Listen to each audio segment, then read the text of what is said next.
Pemirsa, 3 siswa Insan Cendikia Boarding School Sidoarjo, Jawa Timur menjadi tersangka atas tewasnya Syafiq Fauzan akibat luka benturan di kepala. Dalam penyidikan polisi, terungkap ketiga pelaku menganiaya korban karena mencurigainya mencuri uang.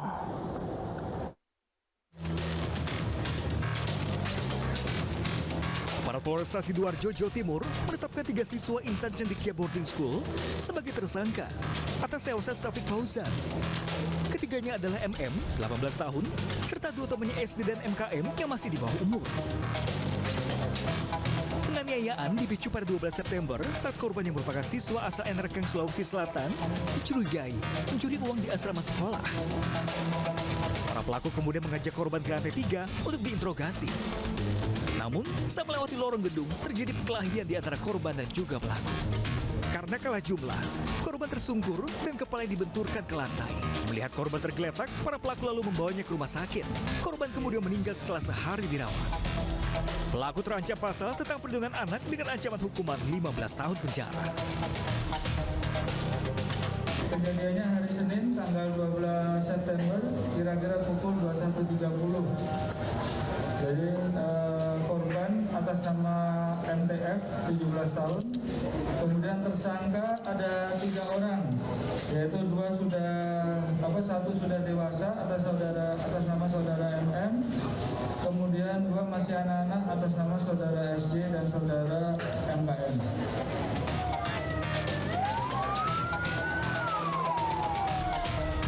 Jenazah Syafiq Fauzan dibawa pulang ke kampung halamannya di Enerkeng, Sulawesi Selatan. Keluarga menyambutnya dengan isak tangis dan duka mendalam. Keluarga tidak menyangka jika korban tewas akibat dianiaya teman sekolahnya. Awalnya, keluarga diberi kabar jika korban meninggal akibat terjatuh. Namun dari hasil autopsi, terdapat sejumlah luka lebam di mata, hidung, dan lengan korban. Syafiq merupakan siswa penghafal Al-Quran dan merupakan salah seorang siswa yang berprestasi.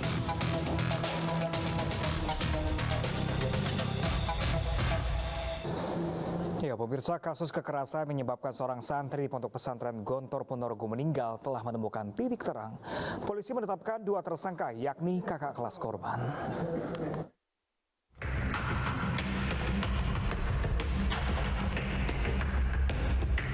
Polisi menetapkan 2 tersangka kasus kekerasan yang menyebabkan meninggalnya Albar Mahdi, santri kelas 11 Pondok Darussalam Gontor Ponorogo, Jawa Timur.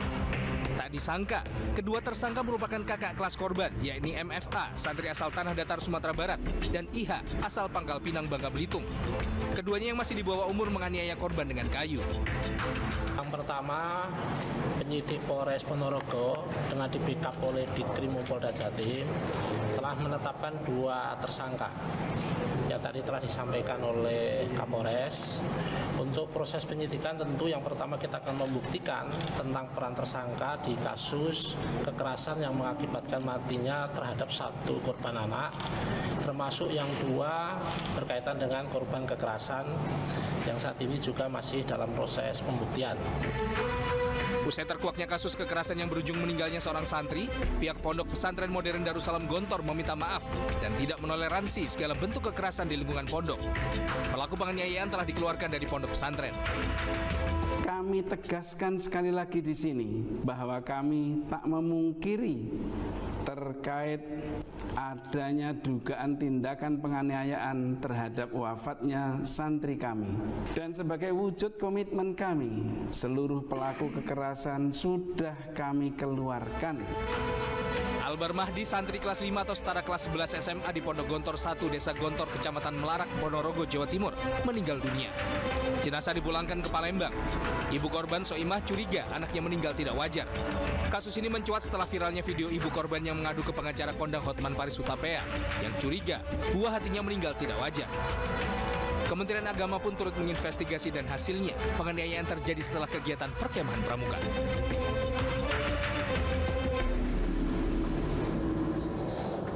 Pemirsa, santri yang menganiaya temannya hingga tewas di salah satu pondok pesantren di wilayah Kabupaten Tangerang, Banten ditetapkan sebagai pelaku atau tersangka.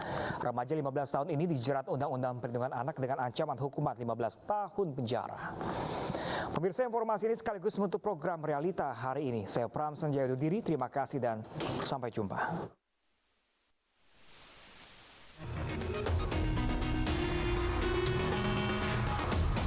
Polisi menetapkan santri pelaku penganiayaan terhadap temannya hingga tewas di salah satu pondok pesantren di wilayah Kabupaten Tangerang, Banten sebagai tersangka. Penetapan RE sebagai tersangka dilakukan usai unit Reskrim Polresta Tangerang menggelar olah tempat kejadian perkara dan memeriksa 6 saksi. Polisi akan berkoordinasi dengan Balai Permasyarakatan, Bapas, dan Pusat Pelayanan Terpadu Perlindungan Perempuan dan Anak lantaran pelaku masih di bawah umur. RE bakal dijerat Undang-Undang Perlindungan Anak dengan ancaman 15 tahun penjara.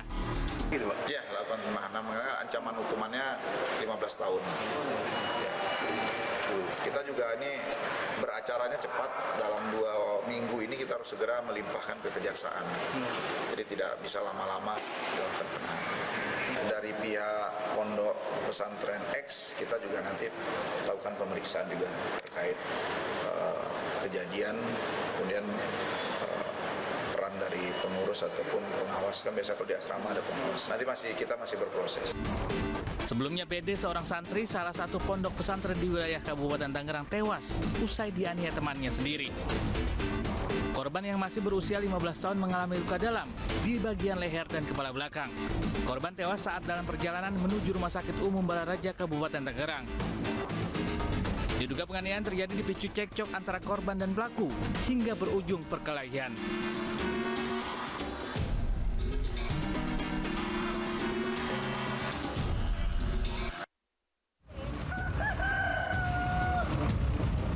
Kobaran api menghanguskan gudang PT Cahaya Plastik yang berlokasi di Desa Sidomulyo, Kabupaten Sidoarjo, Jawa Timur, Jumat pagi. Api dengan cepat melalap seluruh isi gudang yang berupa tumpukan plastik bekas yang akan diolah. Kemunculan api diketahui warga sekitar pukul 3.30 pagi saat warga tengah terlelap. Kontan saja peristiwa kebakaran tersebut membuat warga panik. Belum diketahui penyebab kebakaran ini sebab saat kejadian tidak ada aktivitas di dalam gudang. Yang terbakar ini, Pak? Gudang plastik, Mas. Sekitar jam berapa tadi? Kurang lebih setengah 4. Setengah 4 subuh ya? Awalnya seperti apa tadi? Tidak tahu, waktunya enak-enak tidur. Memang ada aktivitas biasanya jam segitu? Kalau malam nggak ada. Nggak ada ya? Nggak ada. Api baru bisa dipadamkan oleh petugas pemadam kebakaran sekitar 2 jam kemudian. Petugas terus melakukan pembasahan area yang terbakar agar api tidak muncul kembali.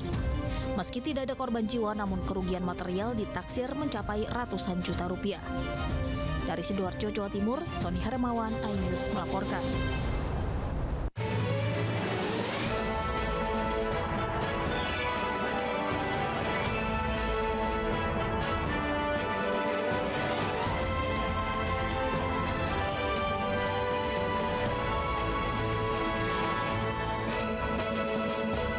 Hakim Agung Sudrajat Timyati jadi tersangka korupsi. KPK geledah gedung Mahkamah